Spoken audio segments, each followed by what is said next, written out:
Good afternoon, Thriving Artist Circle members. My name is Ariane Alexander, and I am your guest host for today's Thriving Artist Circle guest expert call with Pete Goldfinger. And I'm your guest host today because, as many of you know, Dallas is having a baby very soon. So she is enjoying her pregnancy, and we just wish her so much well in the next steps with her baby. So today, I'm so honored to be here and so excited to have the guest expert, Pete Goldfinger. And he is going to share with us content creation secrets. So before we begin, there's a few announcements for you all. The next Thriving Artist Circle call is the Hot Seat Coaching with Bill Coleus. And that's on Thursday, November 13th at noon Pacific time, 3 Eastern time. And Bill is going to be coaching on commercial, how to master your commercial auditions. And on a personal note, Bill is a friend of mine, and I have gone through all of his commercial classes, and I send all of my one-on-one coaching clients to him for coaching for commercials because he is amazing at what he does, and all of my clients come back and say, that was the best commercial class I've ever taken, and it literally will shift the way you show up for your commercial auditions and callbacks. So definitely want to be there on Thursday, November 13th at 12 Pacific time. Also, for the Favorite Things giveaway, this month's giveaway is a very special giveaway as our guest expert, Pete Goldfinger, has generously donated his TAC honorarium of $350 to be applied to future classes and workshops. So all you have to do to be eligible to win is be active on the Facebook group. So we so thank Pete for that. That's really cool.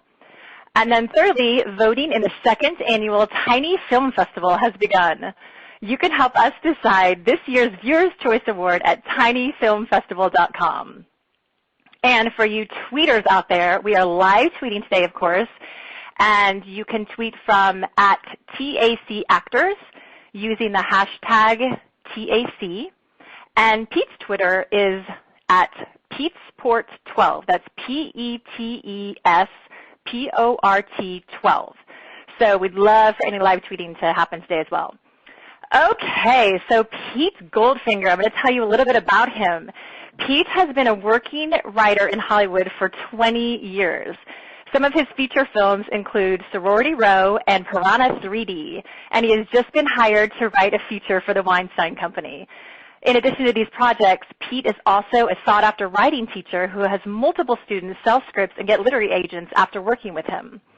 For more information about Pete, you can go to his website at www.petesport.com. Again, it's www.petesport.com.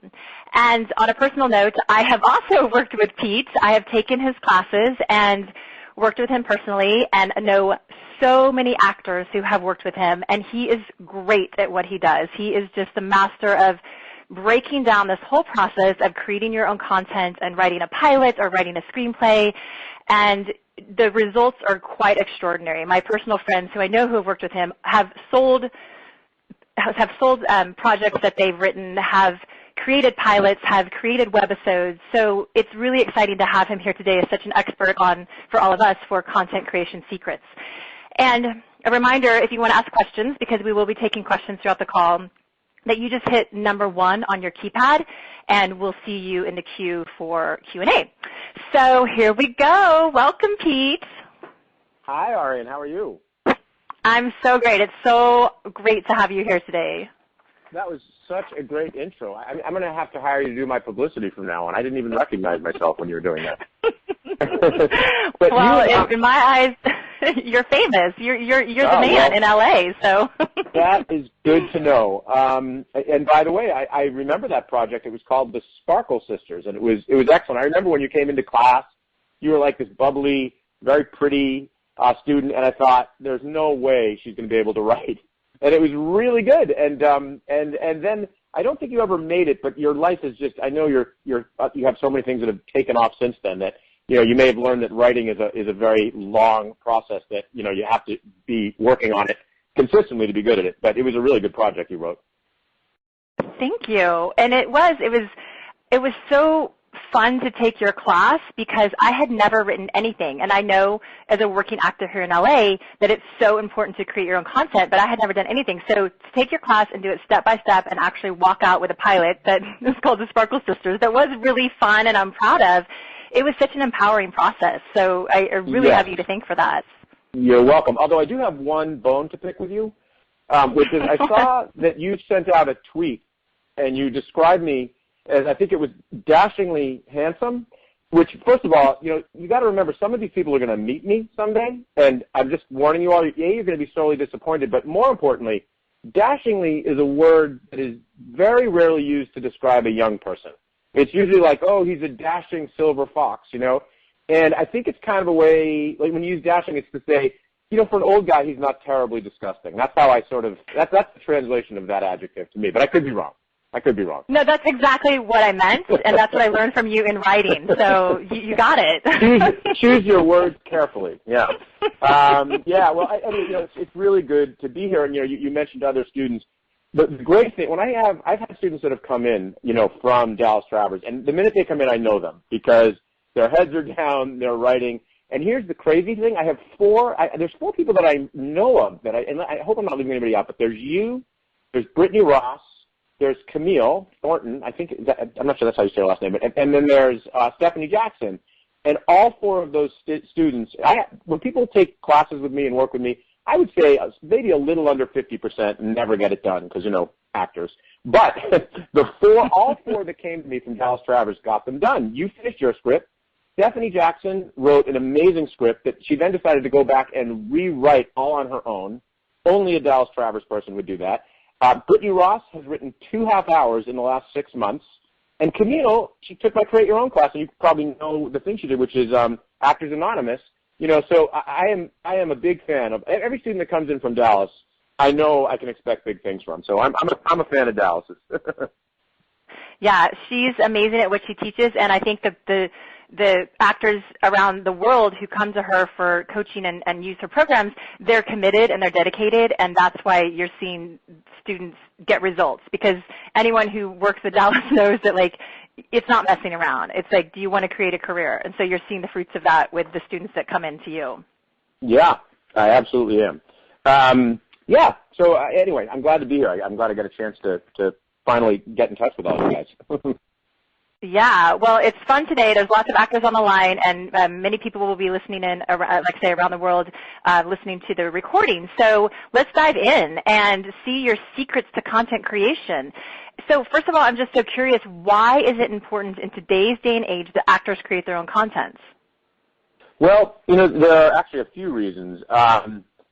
First of all, the town is kind of demanding it. Like the days of, hey, I got a headshot and a resume, and I was in some college performances.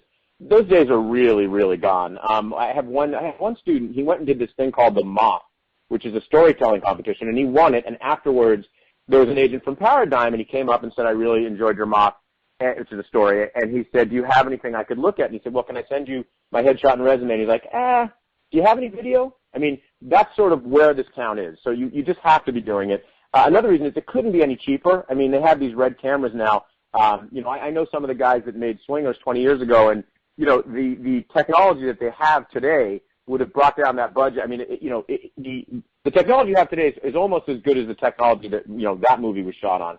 And, I think it's so cheap right now that the most expensive thing you'd have to hire is an editor. If you know somebody with a red camera, some of these other cameras that are really high end, you can do something really that looks great. And the other thing I would say is, it's proactive. So many people are working so hard taking classes. And, you don't want your fruit to get ripe on the vine, and I think when you talk to managers, and I know a lot of people right now that work with Dallas, one of the focuses is on, getting a manager, getting an agent, doing, meeting casting directors. But, if you're creating your own content, if you don't have something for your agents and managers and people to go out with and, to show to people, it's like saying to your agent, I want you to go to the plate and hit a home run, but I'm not giving you a bat. I mean, you have to give them, with my agent, I'm with ICM, and if I don't create material, nothing happens because there's nothing he can do. I'm not giving him anything to work with.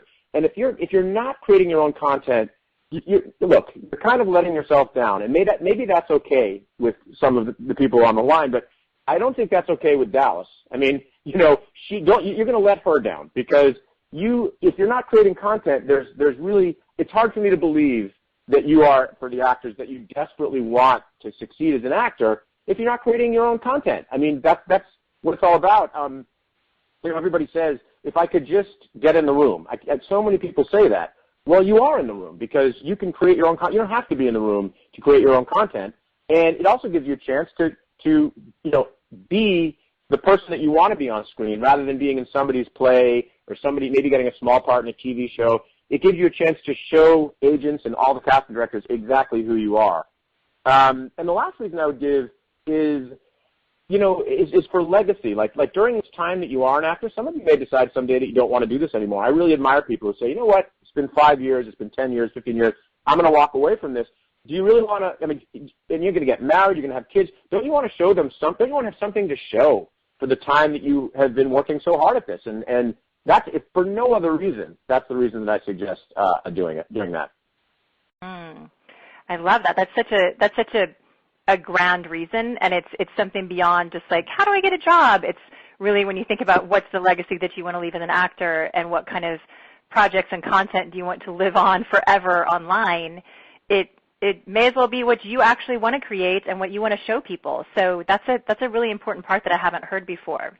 Right, and you know what? Think of all the tweets and things you've sent out that are living online that you wish were not living online. Well, here's a chance to create something that people will enjoy online, Yes. And I want to break down a few things that you just said because it's so important what you just said about why it is important to create your own content, because in my experience with the one-on-one clients that I work with, I'm always explaining that the old school way of working in this town is, like you said, like getting an agent and going on auditions and then maybe booking a job, going on 40 auditions and maybe booking one job, maybe not. And that's like the old school way of working in the city, in any city around the country. And if that's fine if people want that, but this is a whole nother way. This is a whole nother avenue that gives you, in my experience, gives the actors the power to actually control their career and drive their career. And it's like you said, like everyone needs reels, everyone needs tape, everyone needs to show what they can do. And if they're just relying on booking a co-star or to get real, or a student film or an AFI film or something like that to get real, then they're at the mercy of what they get cast as, instead of the actors taking the power to themselves to say, this is what I'm best at. This is my best casting. This is how I want people to see me. And that's the beauty in creating their own content, that they get to actually tell the industry how to see them and what they're really, really good at. Right, and you also get to learn what it's like, all the things you need to know being in front of camera. You learn about producing, you learn about editing, that's a very key thing. And, you empower yourself with the tools you need to know as much as you can about all the aspects of this business. And it gives you some, look, people used to say to me, oh, it must be so great to be a writer because you don't need to have somebody hire you to write. And I was like, that's true. I can just I can make stuff up and hope it sells. But for actors, the days of, you can do that too. It's very easy. Those days have come. It's really inexpensive to do, It's better than sitting in your pajamas all day. I can tell you that. Yes, it's better than sitting in your pajamas all day. And in a city where so many people, there's so much collective consciousness of like, oh, it's hard, and it's hard to book jobs, and I'll never make it, and this and that. It's like with creating your own content, you actually get to drive your ship, and that's right. And get people to look at things and get things in short film festivals. And one of your students that I'm friends with too, Courtney Cook, she actually went through your class and wrote her short film and did privates with you and wrote her short film and shot it and had amazing actors in it and sent it to festivals all over the country. So it was an award-winning short. With it. Yeah, it was an award-winning short. She won several of them. Yeah, it was so funny. She was my first person to really have something big happen. That was really exciting. And it was a great short. Oh, wow. Yeah. Yeah. So, she gets to use that now forever to say that she wrote it, she produced it, she was in it. That's a great calling card for her in this industry. And that's what everyone, on this call listening, it's available for everyone. Yep, it is. So let's break it down. How does an actor start? Like, how do they go about creating their own content? Well, there are a couple things that you need to think about. And first of all, you want to do something very, what are you good at? I'm sure we talk about this a lot. Who are you and what do you want to get forth on screen? Knowing who you are, that's an important thing. And then finding something that works. It should be cheap to shoot. It shouldn't be like, exterior, giant stadium. Like, that's a bad thing. It should be, you should try and keep it kind of small. And you should, also, you want to know what it is really fast, especially if you're doing, you want to let people know what it is right at the top. A great example of this is, you guys can find this online. It's called Chad Vader Day Shift Manager. And the idea behind this, it was a series, and the idea behind it is, it's Darth Vader's brother Chad, and he's a day shift manager so it's basically Darth Vader. It's just, they call him Chad. So it's like, Darth Vader saying things like, this store is not operational. Like, he's with his breathing and everything, and he doesn't fit in this world. And it's, what the show is immediately. Like, you don't have to have this long opening to sort of explain who everybody is, why everybody is, what everybody's doing there. You need to get into it really, really fast. Can I give an example, actually, of something that would be appropriate? Okay, hold on a second. It's just opening right now. My computer does this funny thing where it sometimes takes a second to open, but here it is. This is from something called the Sparkle Sisters. It was submitted by Erin Alexander. I'm going to read you the opening of this because you know exactly what this show is. It's low budget, and the person writing it, for those of you who know her, knows exactly who she is. So I'm just going to read a little bit of this, if that's okay.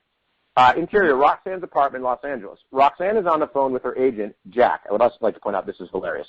Roxanne, what do you mean you can't get me an audition for that role? Jack, I told you they will not let you audition. Roxanne, why not? I'm perfect for it. Jack, Roxanne, the only people I can get auditions are 22 years old, super fit, gorgeous, and ethnically ambiguous. So I'm going to stop right there to say, already we know who she is, right? And then he goes on to say, the only roles I can get you on is for the woman who's cooped up in her tiny apartment wearing a bathrobe eating Ben & Jerry's out of a container with a bunch of cats around her. So we immediately know, which is very funny, we immediately know who these characters are. Roxanne says, come on, Jack, I know that I'm not as young as I used to be, but no. Jack says, it's got nothing to do with your age. Roxanne, I have a good resume. I was Miss Texas, for God's sake. Again, telling us a little something about her and who she is. Jack, no, nothing to do with your resume either. Roxanne, then what is it, Jack? Are people just intimidated by me and my strength as a woman? And the fact, Jack, no, Roxanne, you are just too fat. Roxanne, what? Too fat? Yeah, so I've gained a few pounds since my pageant days, but I still look good. No, Roxanne, what you look is fat. Now, I'm just saying, Aryan, I hope I haven't embarrassed you, but this is such a great opening because, first of all, for those of you who don't know Aryan, she's also gorgeous in addition to being a few pounds overweight. And so what she does is she calls it right out for what it is. She tells us all the information we need to know about this character, and now we're ready to move forward. This is a woman, and by the way, what this ends up being is this woman moves home. This would be a little more expensive to shoot, but this opening's really great. This woman ends up moving home, and she's still sort of the former pageant queen living in a small rural town, and the whole thing is very, very funny. But that's my example of what you're looking for. You want something that's a very fast in, is cheap to shoot, and look for something that's 2 or 3 minutes long if you can, because that's something very watchable for somebody who gets it. You send it to. Did I just completely embarrass you, Arian? She did not. No, I love it. I did not know you were going to use my. I know, but it was so funny. I remembered it was so funny. I mean, it was a few years back, and I always wondered, when is she going to shoot it? And then, of course, I've been following you on Facebook and Twitter, and it looks like you don't have time, but it really was a great, great script. Thank you. And the other thing I was going to say, one other thing you might want to consider, is there a person with money that has some money that you could give a part to? I know that sounds crazy, but sometimes that's a good way to, look, I'm going to write and produce this thing. You can be in it, but I'm short finances. That's another way to sort of put together the money to do it.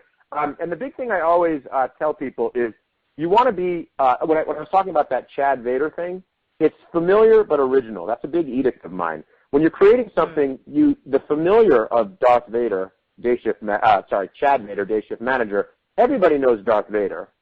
But what's original is it's Darth Vader working in a supermarket. So you merge those two things together. So when somebody comes to me and they say, I have an actress now that's like, I want to write something about a woman being abused.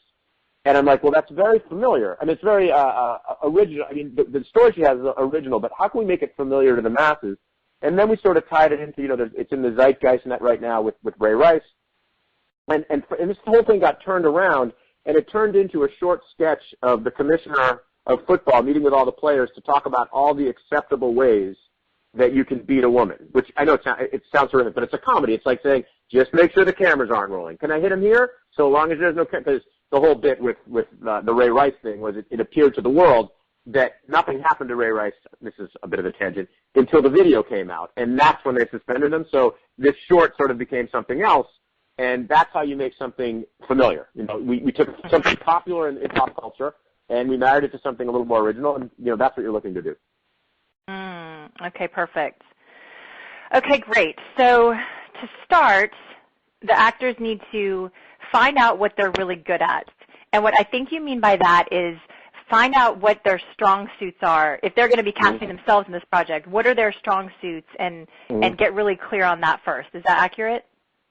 That's accurate. And, I mean, I'm going to just be blunt. I mean, I see and have a lot of people who write things where it's this beautiful woman, and they are a little bit mistaken on that front. And sometimes I see men who are like writing things that are like, you know, they're football, you know, like that they're these really sexy ladies men, and they're not, you know. And it's like, find out who you are and do that, you know. I mean, I started off as an actor, and I was so not the personality of what I looked like that there was nothing for me. There was no part I could play, because I wasn't what I looked like, and I couldn't fake it, you know? And so find out what you are and be that. Yeah, that's really important. That's such an important first step in creating your own content, is getting really clear of what your strong suit is and not trying to be something you're not. And I get that people kind of want to be prettier or like stronger or whatever than they are. And it's like, you know, all the cities, New York, LA, Atlanta, all the big cities and all the big films and all the big TV shows, they're actually built more around the characters anyway, the character types and the quirkiness and the neurotic things, and that's actually so fun to watch versus just the pretty girl or the hot guy. And so for all the actors, it's getting really clear in what their essence is, what their type is, what their strong suit is on camera, and rolling with that first. And then you said also to go on with finding something cheap to shoot, which is important, of what can they shoot that's easy, that's available. There's all kinds of options there, right? Yeah, so one thing is going up into if you can shoot something outdoors, if you can shoot something up in Runyon Canyon or Fryman Canyon, if you can find a location that you can get, you know, that's great. You don't want to shoot stuff that's heavy in action. Maybe not something where you're driving a car. You can do that. It's just a little trickier. You know, try to find something. You know, again, I will say, some of you know Stephanie Jackson. She has this great little series she does called, which is a great title, which is "Does This Baby Make Me Look Fat?" And a lot of times it's just her talking to the camera, and it couldn't be any cheaper. Like that, if you can do something that involves you talking to the camera, that's great. You know, these other people came to me, and I was just working with them. We were trying to find something for them to write about, and this very pretty girl, says, "Well, I love." One of the things about me, a question I ask when people take my courses, what's something about you that people might, you know, probably would surprise you?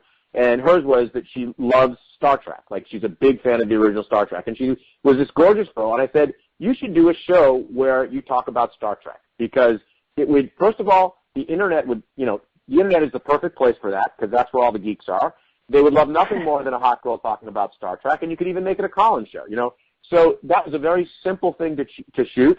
And, you know, it had an audience built in, and, you know, that's what you're sort of looking for. That's what I'm looking for when people come to me and we're trying to figure out what they're going to write about, you know? Yes, perfect. Love it. All those really interesting little details. It's great to hear this, to hear the kind of details that make things pop. You also said we need to know what it is really fast when we get in, and I so get that, because it's even when students or clients go to casting director workshops or anything like that, like, we need to know exactly who you are, where it is, what's happening, who your character is from the top of the scene, or you've already lost us. So I love that you make that important for actors too in creating this content. Yes, it's so true. I think some people come to town and think the only good parts there are to be like the romantic leads, you know. So they like, I get really sad. I've been to a couple showcases where women are wearing lingerie and guys are like trying to be too cool for school. And I just think, first of all, those probably aren't the parts you're going to get, because those are going to go to the leads, you know. show Hollywood that you can play those secondary parts, because those are the interesting parts, you know? Those are the people that get to sort of float in and out. If you look at The Best Friend, look at, you know, The Best Friend is always the best character. Look at, you know, The 7-Year Engagement, you know, that I think it was Chris Pratt. Like, those are the ones that steal the show. That's who you want to be, you know? Yeah, perfect. And you also mentioned that it should be 2 to 3 minutes long to start. And do you mean that for the project, or just for, what did you mean by that time frame? Yeah, we haven't really talked about all the different things you can create for yourself. Okay. That was speaking exclusively to actors who are trying to put something short to be like a little calling. You know, when I started in this business 20 years ago, you would send your email, you'd send stuff to an agent or a manager, like a headshot and resume. The fact that you can now shoot your own 3-minute video, put it in an email, and send it to the entire town with one click of the button, you guys don't know how good you have it. I mean, that is incredible, and you should take advantage of that. So that's what I was more talking about with something. Okay, great. And we'll get into that a little more in a little bit about the different options for actors to create, you know, what actually to create.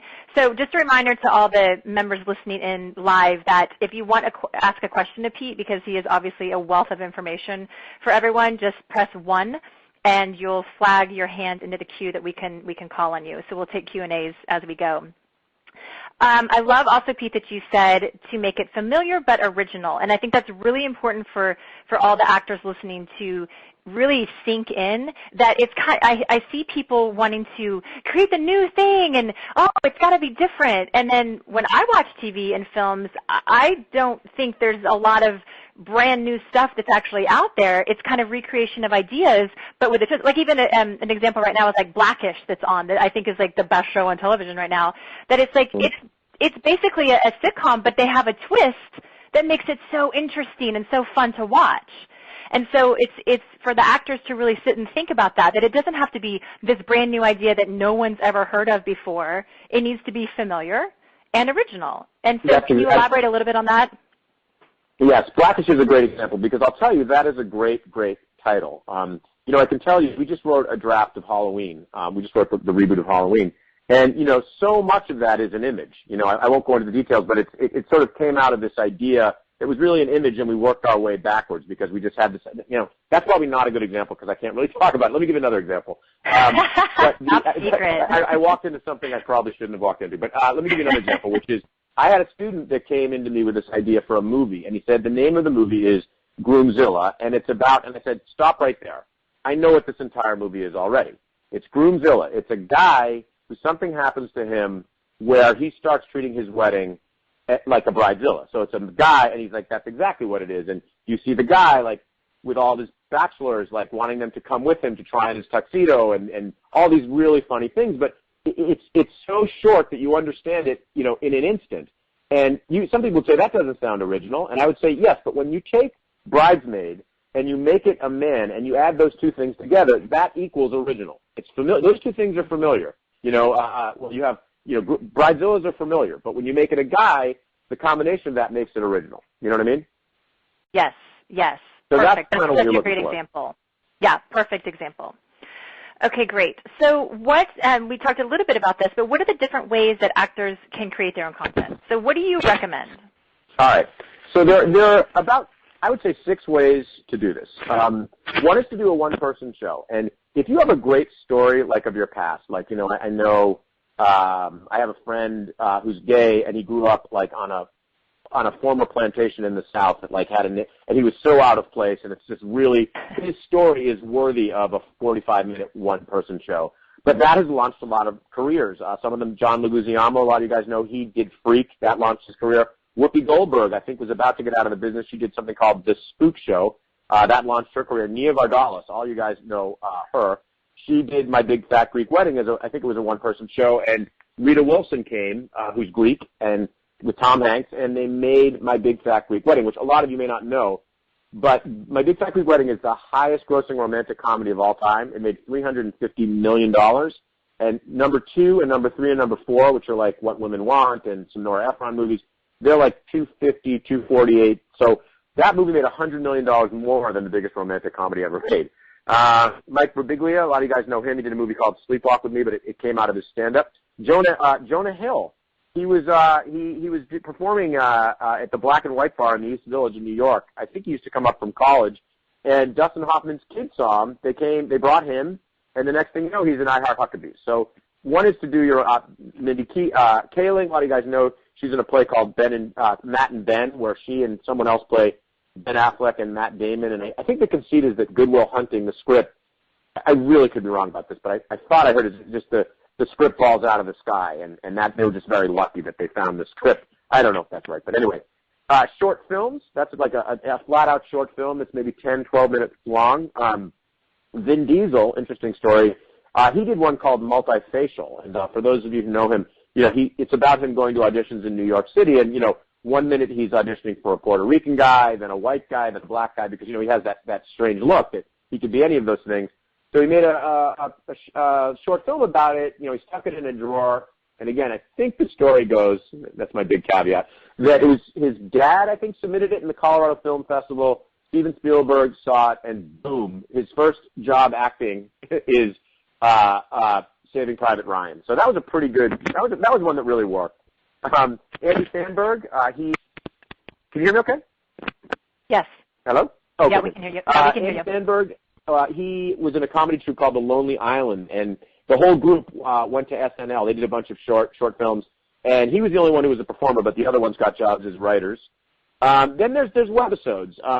Probably one of the most famous ones is one called The Guild. It was Felicia Day, and this is such a good example of using what you know. She was playing video games all day long. That's what she was doing.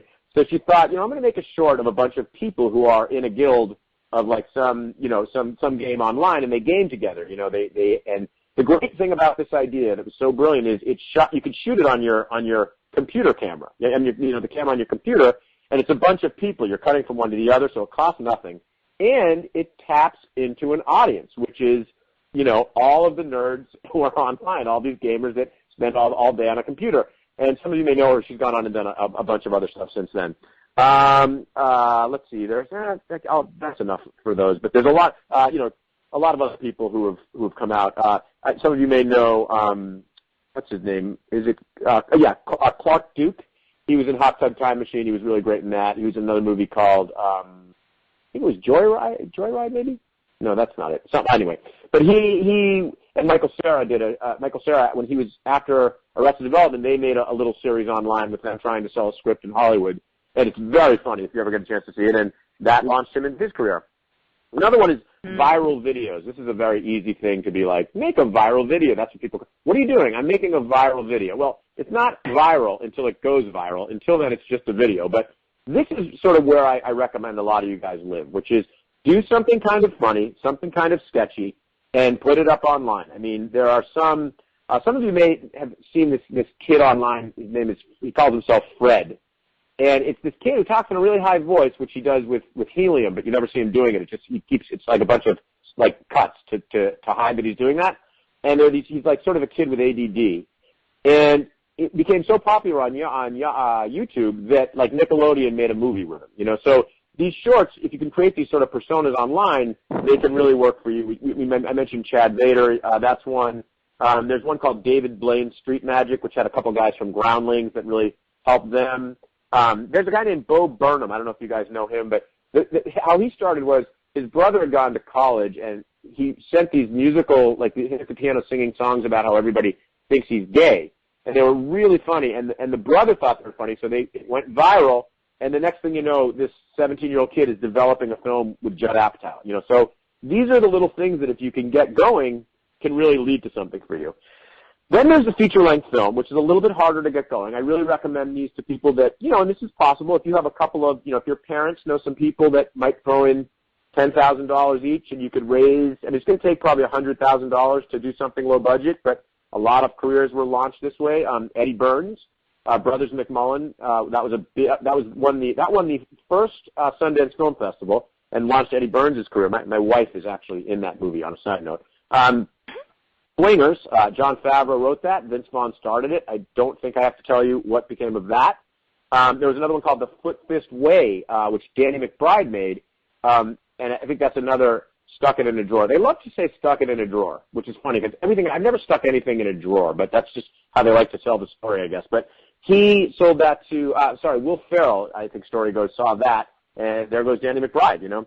Pilot presentations. Now, this is another place where you all should live, which is a pilot presentation. It's not a full-length half hour. In other words, it's like there's this person who did one called Shape, and it was basically a half-hour comedy that takes place in a gym. And so this person shot like 14 minutes of it. Like they just to say this is the show. It's not a full-length anything, but it's just to say, look, this is what this show would look like. The thing I like about a pilot presentation more than a full length is when you turn it over a studio, you're saying, think what this could be. When you turn over a pilot, you're saying, this is it. And then if they don't, they're either going to like it or they're not. But another one you guys certainly have heard about is It's Always Sunny in Philadelphia. They shot a full length half hour, and they made it for $200.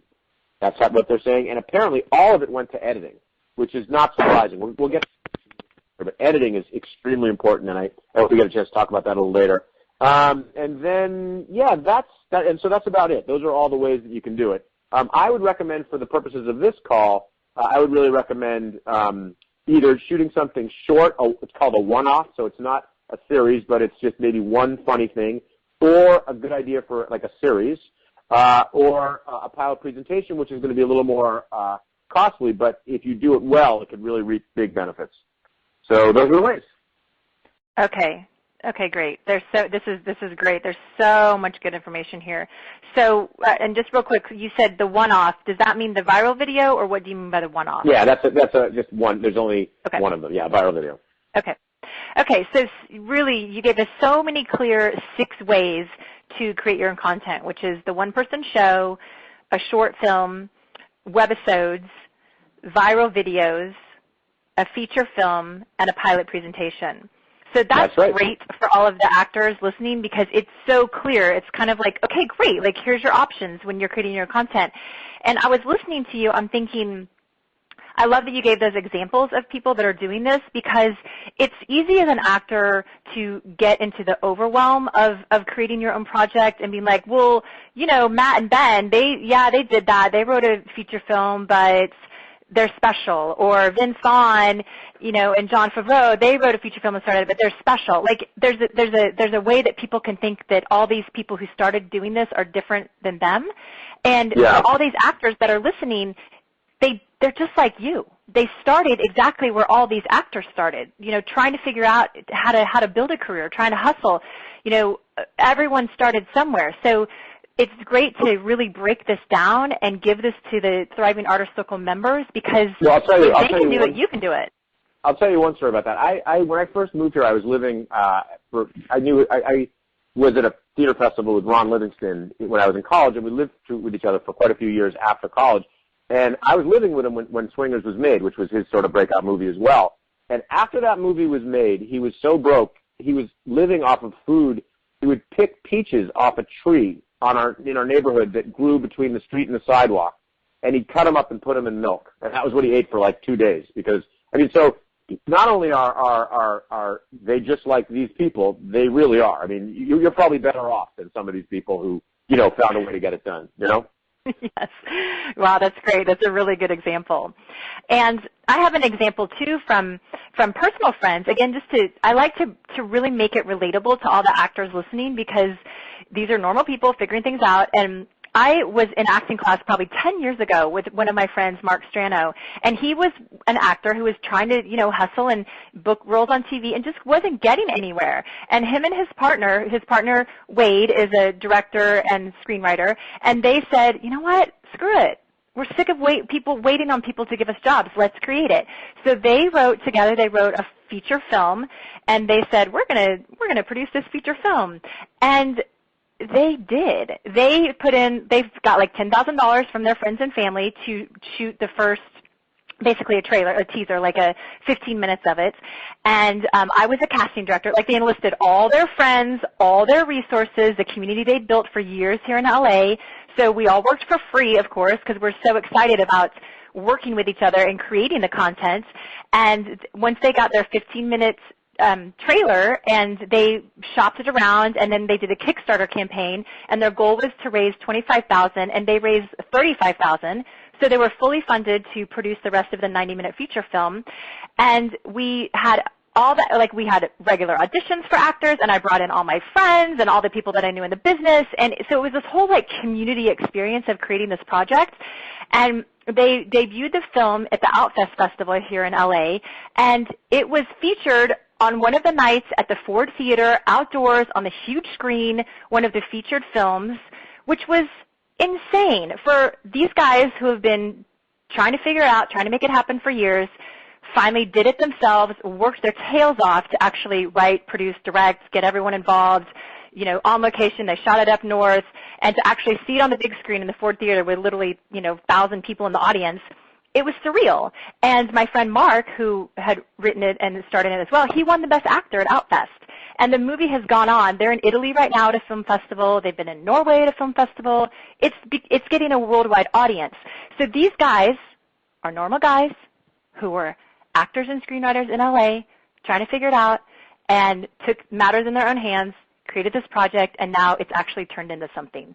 And it's just so exciting because that is actually possible for everyone listening on this call. Yeah, and by the way, you mentioned something else that's a good what I take away from that is that I didn't say is writing a 10-minute trailer for a movie is also a great idea, and that I'm glad to hear that work, because that's another thing you could think about doing. Cool. Okay, so the one-person show, the short film, the webisodes, the viral videos, the feature film, the pilot presentation, your recommendation for actors to start is to do either, you know, to make it super easy, is to do a viral video or the pilot presentation. Yes, or a web series, a web series, Okay, which would be like, you know, a bunch of 4-minute things, you know. Okay. So 3-minute things, yeah. And this is what I think you're so genius at, is and we'll talk a little bit more about your classes later, but this is where your area of expertise lies, one of your areas of expertise lies, is in walking people, actors, through the process of creating the webisodes or the pilot presentation. Because there might be actors sitting on the line right now going, that sounds great, but like, how do I do that? And you actually take people through the steps of going through your classes, and they will walk out with a pilot presentation or webisode. Is that accurate? Yeah. Yes, that's true. That's one of my classes. But the biggest thing that I think a lot of people, you know, I often say that, you know, the actors, it's so hard. My heart goes out to a lot of actors, because basically you go to auditions all week, hopefully. I mean, that's a good week. A good week is you did go to auditions even though you didn't get the parts, but you got to keep your head up. You know, if you lose your confidence and you're going into auditions, you're going to tank. So you are quick to forget things that happen that may be embarrassing or may be hurtful, or things that are too close to the bone to address. And so that's how you keep your head up as an actor. The thing is, a writer does the complete opposite of that, which is we revel in our every humiliation. Like, we are so present and we write about and we examine and look under the microscope at every little thing to try to make something of it. You know, there's an example I like to give, which this story may not be very funny, but it just shows how something small can lead you to something bigger, which is I was in the shower, and my wife came in, and she was drying her hands. She said, "Do you know why these towels are wet?" And I said, "Honey, I don't know why the towels are wet." You know, and she's like, "Because I just put fresh towels on. I don't know why they'd be wet." And I'm like, "I don't know." Like, you know, my wife is always like, she's like a, you know, Columbo with everything that goes on in the house. And she goes, sitting here going down the hall, and she's like, "Bobby," that's our daughter, "Bobby, Cassidy, why are the towels wet?" And she's like, "You know, are you telling me the truth?" I said, okay, Jen, come back. And I said, "All right, I'm going to tell you what happened." And what happened was, I was in the shower. I forgot to wash the conditioner out of my hair. So I got out of the shower, and I was drying off, and I realized I'd forgotten to wash the conditioner out, and I went back in. And she says to me, you know, and the reason I didn't tell her is I knew this was going to be, I didn't want to make a big deal of it. And if my wife lived to be 100, she would never forget to wash the conditioner out of her hair, right? So I'm talking to her, and she's like, "But you lied to me? Like, you lied to me." I'm like, "No, I didn't. I didn't lie to you. It was just, I didn't really want to have this conversation." She's like, she says, you never lied to me. You never lied to me about anything. Why would you lie to me about this?" And I said to her, "I lied to you because I reserve the right to lie about things of absolutely no consequence." Meaning, and then this led to like something that ended up in a script, the idea that guys, sometimes they don't lie to lie. They're just lying because they're trying to avoid a long conversation that isn't going to matter at the end anyway. But sorry about that sexist rant. But the point is, that was just like a little thing in my life that could have easily been forgotten, that could have easily been left behind. But in my life, I'm always trying to find out what is happening in my life is interesting, And I think as an actor, it makes you more interesting if you can stomach it. I mean, having a sense of humility is so important to acting, but it's even more important to writing.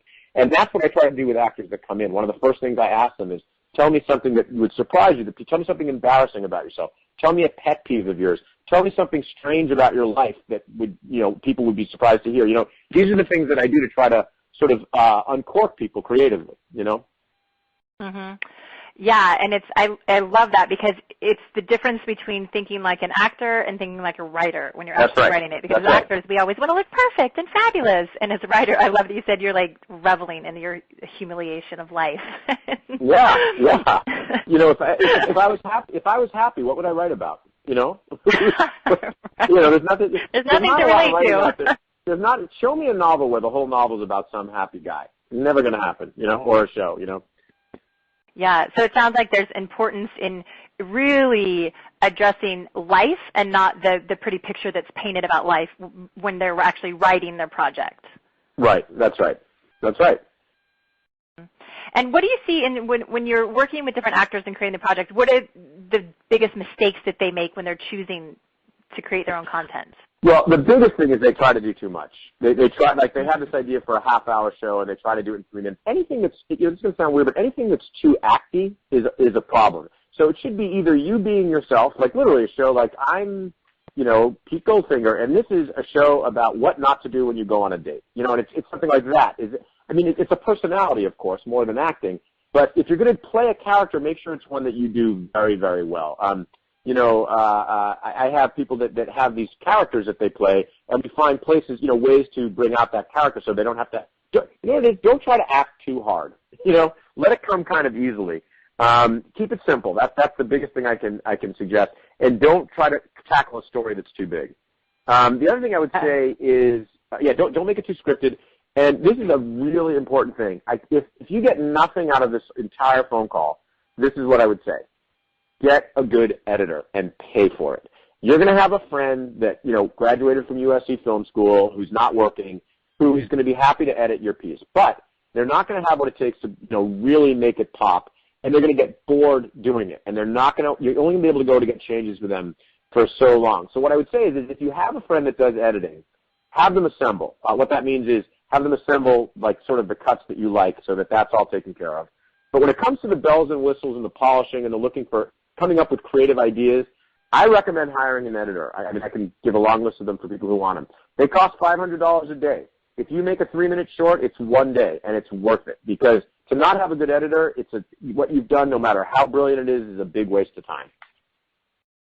Yeah, I hear that, and I'm glad you're mentioning this, and I know you wanted to bring this in the conversation that you said earlier about editing. And I have actually seen my clients create content and then have their friends edit it, and they had to scrap the whole thing and restart over because it just didn't pop.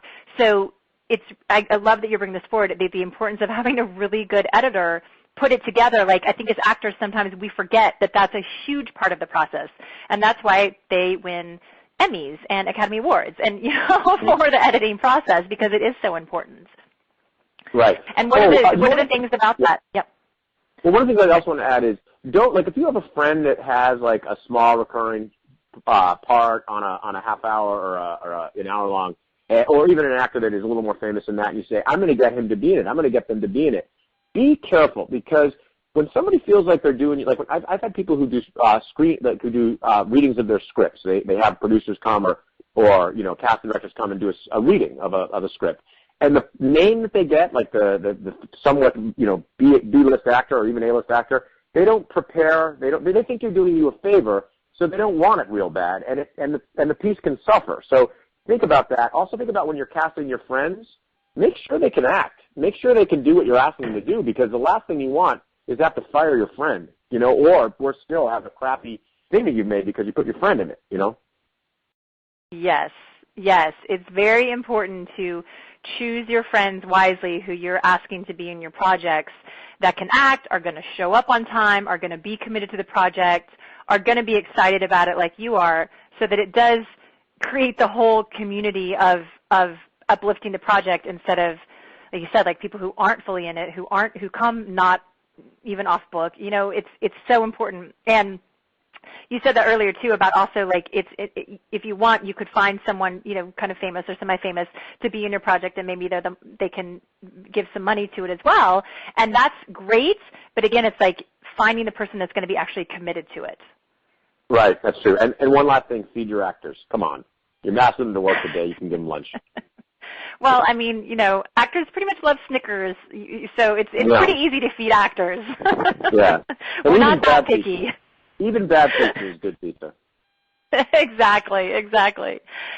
Okay, great. So when we're done with the content, what happens next? What do we do with the content that we've created? Well, it depends on what you're creating. One thing you want to do is you can submit it to Funny or Die. I mean, maybe you may think, oh, I can't do that. Well, then why are you doing it? I mean, if that's the direction you're going, then you can go there. Something else you can do with is you can if you write a script, you can submit that on the Blacklist. I know this is more for a writer, but the Blacklist is actually a great resource to get feedback. That may not. Let's hold off on that because that probably won't apply. But if you create something that's 3 minutes long and it's great, you don't have to do much, because if you put it up and people like it, it's going to be all over Facebook. It's going to be all over, YouTube or Twitter and all those places. So that's what I would suggest doing with your content. Now, if you've shot a pilot presentation, which I really recommend, that I would try to get it into the hands of everybody. And it never hurts to ask. So you can ask people to show it to other people. Be sensitive when you do. One of the things I always say is, everybody in this town has a certain amount of chips. Like Steven Spielberg has 1 million. I maybe have 20. And a lot of you listening probably have 1, 2, 3, 4, 5. Some of you maybe have 50. I apologize to those who I might be insulting.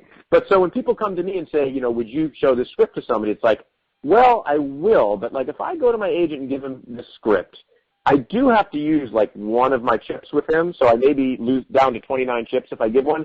And if I win, if that chip's a winner and he loves the script and it, gets sold and everything, then that was a chip worth spending. But if I lose, now I'm stuck with only 29. You know what I mean? Like nobody can just pass something around for nothing, especially if it's not good. Mm-hmm. So, but it doesn't hurt to ask. It does not hurt to ask. Well, and I think this goes back to what Dallas speaks of so much with her different programs and coaching is really building the relationships. And for all the actors that are in the Thriving Artist Circle, it's like building the relationships in their different communities of wherever they are in the world, so that it's not weird. So it's like someone out of the blue doesn't just call you and be like, hey, Pete, can you show my script to your agent? But if someone's actually working with you for a long time and you really trust the work that they've done, then it's going to be a more natural process for that request to come forward, and a more natural process for you to know them and trust them. You only get a chance to make a first impression once, and if you submit something that's terrible, they're not going to look at it again. So be careful about that. Yeah, very, very, very good advice there. So you're amazing, and this is so much fun, and you do so many cool things with your students. So tell all our members what they can do to work with you. I mean, how do they work with you from now on? Yeah, well, you can go to there's classes up at the website, and that's petesport.com. I'm not going to be the person who repeats it 7 times, so I'm sure that they can find it somehow. And you can go to petegoldfinger.com. That would actually probably get. I think there's a reroute there too.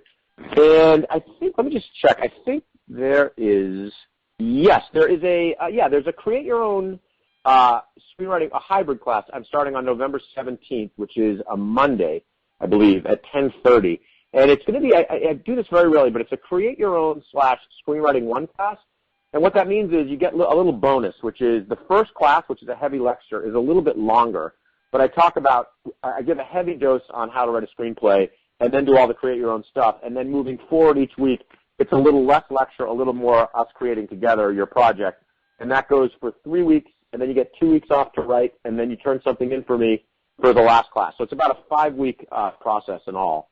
And that's the next class I have going. And then there's privates. I do privates with people if you want to just come in for an hour.